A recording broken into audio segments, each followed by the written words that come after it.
أعوذ بالله من الشيطان الرجيم. بسم الله الرحمن الرحيم. قالت إحداهما يا أبت استأجره إن خير من استأجرت القوي الأمين. صدق الله العظيم. سبحانك لا علم لنا إلا ما علمتنا إنك أنت العليم الحكيم. قالت کہا احداہما ان دونوں میں سے ایک نے یا ابت اے میرے ابا جان استاجرہ اس کو ملازم رکھ لیجئے ان بے شک خیر بہتر مان وہ استاجر تھا جس کو آپ ملازم رکھیں القوی ہو طاقتور ہو امین امانت دار ہو.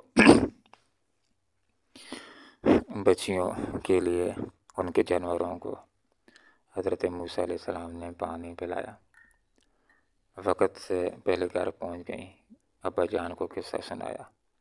ابا جان نے کہا کہ اس بندے کو بلائیے اجرت کا مستحق ہے. ایک بچی آتی ہے موسیٰ علیہ السلام سے فرماتی ہے کہ ابا جان بلا رہے ہیں, آپ نے جو ہماری خدمت کی ہے, ہمارے جانوروں کو پانی پلایا ہے, ابا جان اس کی آپ کو اجرت دینا چاہتے ہیں. تو جب دعوت ہو اس کو قبول کرنا چاہیے. اس دعوت کو موسیٰ علیہ السلام نے قبول کیا. ان کے گھر چلے جاتے ہیں, دعا سلام ہوتی ہے, گفتگو کرتے ہیں, اور پھر حضرت موسیٰ علیہ السلام اپنی سرکشت سناتے ہیں ساری کہ میں کون ہوں, کہاں سے آیا ہوں, میرا ماضی کیا ہے, سارا قصہ کر دیا. تو دوسرے فرد نے پورے قصے کو سنا اور پھر اس کو تسلی دی کہ اب پریشان نہ ہو, ظالموں سے تم نجات پا چکے ہو. اور اس کے بعد بیٹیوں کی اور باپ کی آپس میں گفتگو ہوتی ہے, اور ایک بیٹی ابا جان کو یہ مشورہ دیتی ہے کہ ہمیں اپنے جانوروں کی دیکھ بھال کے لیے, خدمت کے لیے ایک بندہ تو چاہیے. تو اے ابا جان, جس کو اگر آپ ملازم رکھنا چاہتے ہیں, ملازم کی ضرورت ہے, تو مشورہ دیتی ہے. تو خواتین کا مشورہ بھی سننا چاہیے. بعض اوقات بہت قیمتی مشورے ان کے ہوتے ہیں, اور اچھی بات ہے تو سننا, قبول کرنا چاہیے, مشورے کو لینا چاہیے. تو ابا جان نے مشورے کو سنا. مشورہ کیا تھا کہ آپ جس کو ملازم رکھنا چاہیں تو اس کے اندر دو صفات ہونی چاہیے. ایک تو یہ کہ وہ قوی ہو, طاقتور ہو, اور دوسرا وہ امانت دار ہو. اور سفارش کر دی کہ اگر آپ اس کو اپنا ملازم رکھنا چاہیں تو یہ اس کے لیے آپ کا بہترین انتخاب ہوگا. اور دونوں کی اس بچی نے وضاحت کر دی کہ اس کے اندر یہ دونوں صفات میں نے دیکھی ہیں. طاقتور بھی ہے, ایک ایسا طاقتور ہے کہ وہ ڈھول کے جو دو تین افراد مل کر کے نکالتے تھے کنویں سے, حضرت موسیٰ علیہ السلام نے اکیلے اس کو نکالا ہے. اسی اللہ رب العالمین نے ان کو طاقت دے رکھی ہے, اور انبیاء کو اللہ تعالیٰ بہت کئی مردوں کے برابر اللہ تعالیٰ طاقت عطا کرتا ہے. اور دوسرا یہ کہ ان کی خدمت کی بغیر لالچ کے, بغیر طمع کے, یہ ایک امانت داری کی ایک علامت ہے. اور یہ امانت داری, آنکھوں کی امانت داری بھی ان کی محسوس کی.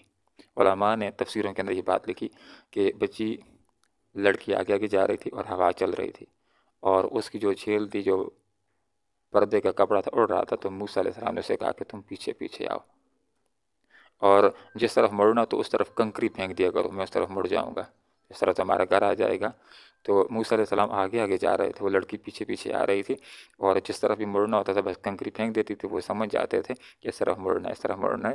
تو یہ بات ذکر کر دی کہ جس کو آپ ملازم رکھنا چاہیں تو اس کے اندر یہ صفات ہونی چاہیے.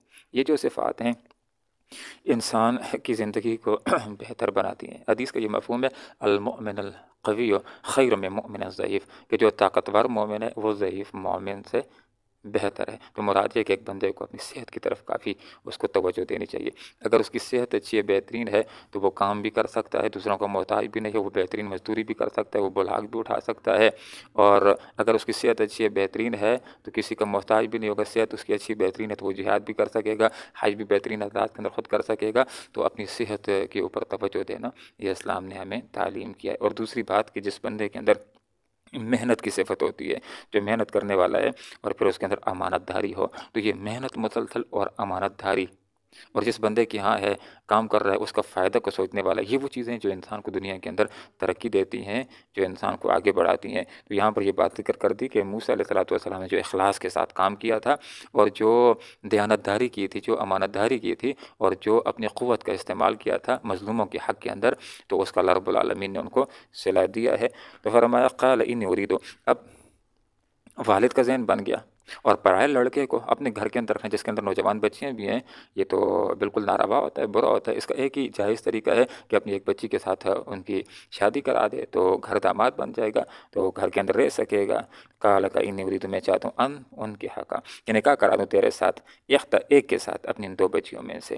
علماء نے یہاں پر یہ نقطہ بھی لکھ لیا ہے کہ کہتے ہیں کہ ہمارے معاشرے کے اندر تو یہ بات بڑی معیوب نظر آتی ہے کہ لڑکے والے تو، یا لڑکے کے والدین تو چاہتے ہیں لڑکی کے گھر کے اندر رشتہ طلب کرنے کے لیے کہ کون سی ہمارے لڑکے کے لیے بہترین لڑکی ہو سکتی ہے، ڈھونڈتے ہیں، تلاش کرتے ہیں، لیکن یہ بڑا معیوب سمجھا جاتا ہے کہ لڑکی کے والدین اپنی لڑکی کے لیے کچھ اچھا سا لڑکا اگر تلاش کرتے ہیں تو اس کو ہمارے معاشرے کے اندر اچھا سمجھا نہیں جاتا، لیکن اسلام کے اندر یہ بڑا محمود ہے۔ اب دیکھیں، والد خود اپنی بچی کے لیے ایک لڑکے کا انتخاب کر رہا ہے، خود اس کو اپنی لڑکی پیش کر رہا ہے نکاح کے اندر کہ تمہارے ساتھ اپنی بچی کا میں نکاح کرانا چاہتا ہوں۔ تو آگے سے وہ ہاں بھی کر سکتے ہیں، نہ بھی کر سکتے ہیں، پیش تو کر دیا ہے نا۔ تو اگر اچھا لڑکا ہے تو وہ ہاتھ سے جانا نہیں چاہیے، خود اس کے لیے پیار کرنی، بجائے اس کے کہ آدمی انتظار کرتا رہے کہ فلاں لڑکے کے والدین ہمارے گھر کے اندر آج ممکن ہے وہ تمہارے گھر میں نہ کہیں اور چلے جائیں۔ تو اس لیے جس طرح اپنے لڑکے کے لیے کئی لڑکیوں میں سے بہترین لڑکی کا آدمی انتخاب کرتا ہے، اس طرح اپنی بچی کے لیے بھی خود بہترین لڑکے کا چناؤ کرنا، یہ اسلام کی تعلیم ہے۔ اور اس کے اندر جو ہمارے صحابہ کرام ہیں ان کے اسوہ موجود ہیں۔ خود حضرت عمر رضی اللہ عنہ کی بچی حفصہ رضی اللہ عنہ جس وقت بیوہ ہو جاتی ہیں تو وہ خود حضرت ابوبکر صدیق کی پری پیش کرتے ہیں، عثمان غنی کے ساتھ بھی خود بات کرتے ہیں اپنی بچی کے رشتے کے لیے، اور آپ صلی اللہ علیہ وسلم کے ساتھ پھر ان کا نکاح ہو جاتا ہے۔ تو یہاں پر بھی حضرت شعیب علیہ السلام کی یہ سنت ہمارے سامنے آ رہی ہے، انی ارید، میں چاہتا ہوں ان کے حق، آپ کے ساتھ نکاح کر دوں، ایک کے ساتھ ابنتی آتے نے میری ان دو بچیوں میں سے۔ اور پھر مہر کیا مقرر ہو رہا ہے؟ مہر یہ مقرر ہو رہا ہے کہ آپ نے میرے گھر کے اندر مزدوری کرنی ہے، کام کرنے، ملازمت کرنی ہے، خدمت کرنی ہے 8 سال تک۔ یہ مہر طے ہو گیا کہ مہر یہ ہوگا کہ ہاں نکاح ہو جائے گا، اور مہر یہ ہوگا کہ آپ نے ہمارے ہاں 8 سال تک محنت کرنی ہے، کام کرنی ہے، ملازمت کرنی ہے، اور اگر آپ 10 سال کر دیں تو یہ آپ کی طرف سے ہوگا، آپ کی طرف سے یہ ایک احسان ہوگا۔ پھر ہم اتمام پورا کر لیں 10 سال فمن عندک، تو یہ تیری طرف سے احسان ہوگا۔ علماء نے یہ بات لکھی ہے کہ جو انبیاء ہوتے ہیں تو وہ احسان کے پر عمل پیرا ہونے والے ہوتے ہیں۔ حضرت موسیٰ علیہ السلام نے 8 سال نہیں، بہترین انداز کے اندر ان کے گھر کے اندر اپنی ذمہ داریوں کو سر انجام دے 10 سال جس وقت مکمل ہو جاتے ہیں تو پھر اپنی زوجہ کو لے کر کے واپس مصر کی طرف آتے ہیں، اپنے والدین کے ساتھ ملاقات کرنے کے لیے، اپنے بھائی کے ساتھ ملاقات کرنے کے لیے، اپنی بہن کے ساتھ ملاقات کرنے کے لیے، رشتہ داروں کے ساتھ ملنے کے لیے، اور بیچ میں جس وقت کوہ طور کے اوپر پہنچتے ہیں تو وہاں پر اللہ تعالیٰ نے نبوت سے بھی سرفراز فرماتا ہے، وما ارید ان اشق علیک، یہ شعیب علیہ السلام نے کہا کہ میں تمہیں مشقت کے اندر نہیں ڈالنا چاہتا ہوں، اور انشاءاللہ آپ مجھے نیکوکاروں میں ایسے پائیں گے۔ آپ دیکھیں گے کہ بعض لوگ تو ایسے ہوتے ہیں کسی کو مزدور رکھ لیتے ہیں، ملازم رکھ لیتے ہیں تو بڑی سختی کرتے ہیں، بھاگنے کے اوپر مجبور ہو جاتا ہے، وہ کام بھی کرواتے ہیں جو اس کی بس سے باہر ہوتا ہے۔ تو آپ مجھے صالحین میں سے پائیں گے، ایسی ذمہ داری آپ کی نہیں لگائی جائے گی کہ جو آپ کرنا چاہیں اور کرنا سکیں، اور یہ مشقت بھی آپ کی پر نہیں ہوگی کہ 8 سال مکمل ہو جائیں اس کے بعد آپ جانا چاہیں تو 9 اور 10 پورے کروانے کے لیے آپ کے اوپر مشقت کی جائے، سختی کی جائے، ایسا بھی نہیں ہوگا۔ اور آپ دیکھیں گے کہ آپ کے ساتھ اس نے سلوک کیا جائے گا جس طرح لوگ نوکروں کو رکھتے ہیں، اس طرح آپ کے ساتھ رویہ اختیار نہیں کیا جائے گا۔ وما ارید، میں نہیں چاہتا ان اشق علیک، کہ تیرے اوپر سختی کروں، کہ جو کام نہ کر سکے وہ بھی کروایا جائے، یا 9واں اور 10واں سال بھی جبرن میں پورا کروایا جائے، ایسی سختیاں نہیں ہوں گی۔ ستجدنی، آپ پائیں گے انشاءاللہ مجھے من الصالحین، نیکوکاروں میں سے۔ قالت کا احداہما، ان میں سے ایک نے، یا ابت، اے میرے ابا جان، استاجر، اس کو ملازم رکھ لیجیے، ان بے شک خیر، بہتر وہ من جس کو استاجرتا آپ ملازم رکھیں، القوی، طاقتور و امین، امانت دار ہو۔ قال کا انی، بے شک میں، شعیب علیہ السلام نے کہا، ارید، میں چاہتا ہوں ان کے حق کہ آپ کے ساتھ نکاح کر دوں، ایک کے ساتھ، ابنتی ہاتین، اپنی ان 2 بیٹیوں میں سے ایک کے ساتھ، علی ان، اشارت کے اوپر کہ تاجرنی، آپ ملازمت کریں میری، 8 سال، فین، پھر اگر اتمام تو آپ پورا کریں 10 سال، فمن عندک، تو یہ تیری طرف سے احسان ہوگا، وما ارید، میں نہیں چاہتا ان اشق، کی مشقت میں ڈالوں، علیک، تجھ کو، ستجدنی، آپ ان قریب پائیں گے مجھ کو انشاءاللہ، اگر اللہ نے چاہا تو، میرا صالحین، نیک لوگوں میں سے۔ اللہم ربنا آتنا